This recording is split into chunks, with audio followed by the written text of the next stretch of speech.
Hi, Beshi Bell! So, today is March 20, 10:24 a.m. And may lakad ako today. So, get ready with me. Get ready with me. Hindi naman party yung pupuntahan natin. So, simple lang yung makeup na gagawin natin. Pang ano lang, parang pang everyday look lang. And I'm wearing these cords. Ayan, ganito siya. Diba? Ganda. Sa Shopee ko lang to nabili. Ito yung suot ko nung birthday photoshoot ko. So, ilalagay ko na lang yung link sa comment section or sa description box or saan ko man pwedeng iwan yung mga links ng mga products na ipapakita ko sa inyo. As well as these cords na napakaganda. So, first, magsa-sunscreen ako. Siyempre, lalabas tayo. Kailangan natin ng sunscreen. And I will be using this Pudaholic Sun Multi-Sun Cream. Dalawa yung ginagamit kong sunscreen. Depende sa mood ko. Most of the time, etong My Dream Skin Aqua Glow. And medyo konti na lang siya. So, tipirin natin. Ito muna gagamitin ko. Itong Pudaholic. So, lagi ko sinasabi, mag-sunscreen kayo guys. If hindi ka pa gumagamit ng sunscreen, umpisahan mo na. It's never too late. Ay, napadami. Ang ganda ng natutulong ng sunscreen sa ating balat. Or sa ating face. Parang anti-aging na rin siya. Kung hindi ka pa nagsa-sunscreen, umpisahan mo na and thank me later. Napadami yung lagay ko, ang OA. So, magkikilay muna ako. Gagamitin ko itong Pink Plush Brow Wax. Ang ganda nito. Ganito siya. Brow wax siya sa kabila. And meron siyang brush dito sa kabila. Ang dungis kasi ginagamit ko na yan. And retractable yung brow wax niya. Mas madali siyang gamitin kaysa dun sa usual na brow wax na ginagamit ko. Which is nasa parang can. Tapos kukunin ko ng spoolie and papahid ko sa aking brows. Ito, gaganyan ko lang siya. O, isusulat ko lang siya dito. Just make sure na malagyan maigi lahat ng brows nyo. Ayan, and susuklayin mo lang siya ng maayos. Makalat siya tignan, pero pwede mo yung linisin after. And etong back niya, ipang pa-flat mo para sa more laminated look ng brows. Ayan, makalat siya, pero pwede yung linisin. So, ayusin ko lang muna. I'll be back. Ayan, ganyan yung itsura niya, pero don't worry. Pwede yung linisin ng tissue. So, lilinisin ko lang yung gilid. O, diba? And gagamit lang ako nitong My Dream Skin na eyebrow pen. Retractable din to. Ubos na. And yung kabila niya is brush. Ilaline ko lang siya ng maayos. And ayan o, yung mga patlang-patlang dyan. BB cream lang ako today. So gagamitin ko tong I White Korea BB Holic Everyday BB Cream. Dati may SPF to, pero I think ngayon iba na yung formulation niya. Pero maganda pa rin siya. Ang lakas maka-fresh nito guys. Gustong gusto ko to.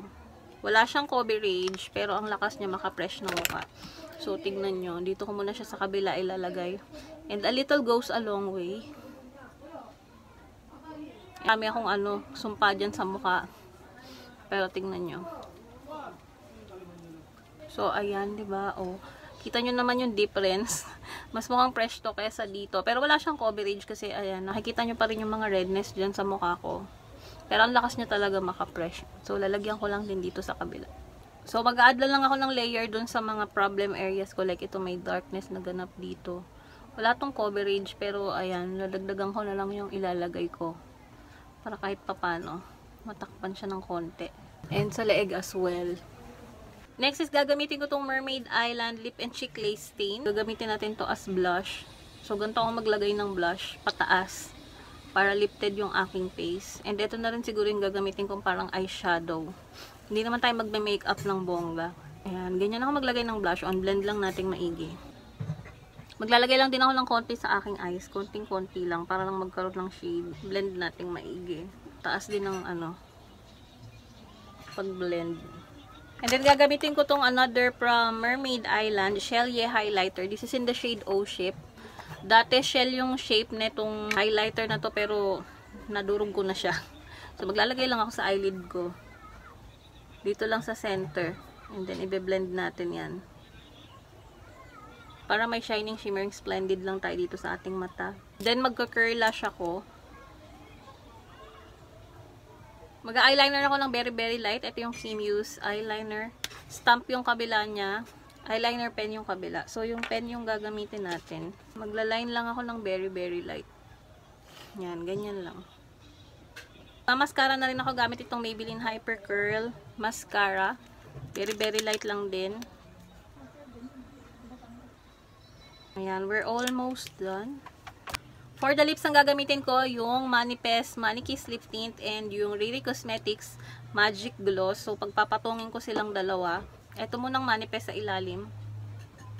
Itong Manifest Lip Tint, tinda to ng anak ko and napakaganda nito. Pwede to sa boys. Yung shade niya is buildable. So, kung sa unang apply mo, ayan, very pa-sweet lang and very natural lang yung look niya. Pwede mo yung patungan para makuha mo yung desire mo na tint. And long-lasting to guys with vitamin E and aloe vera pa. Kaya napaka-healthy nito sa lips. Then mamaya papatungan ko yan ng lip gloss. Ayan, nag-set na siya. So papatungan ko pa siya nitong Riri Cosmetics Lip Gloss. Magic Lip Gloss. If you can see, clear siya. Ayan, para shining, shimmering, splendid yung ating lips. Glossy. And yun lang. Ito na yung aking look. Magbe-baby powder na lang ako para maset yung aking face. Pero konti lang. Gaya ng lagi ko sinasabi, ayoko ng matte na face. Gusto ko yung dewy. So, ayan, konti lang. Maset lang yung mga products na inilagay natin. Mamaya dewy na rin ulit yan. So, that's it. Ito na yung ating look for today. Yan, parang everyday look lang to. Diyan lang naman yung punta. Diyan lang. Parang malayo yung pupuntahan namin. Hindi naman kailangan ng pangmalakasang makeup yung pupuntahan natin. So, ganyan lang tayo. So, that's all for today, guys. Thank you for watching. Don't forget to love yourself. Bye! Thank you for watching.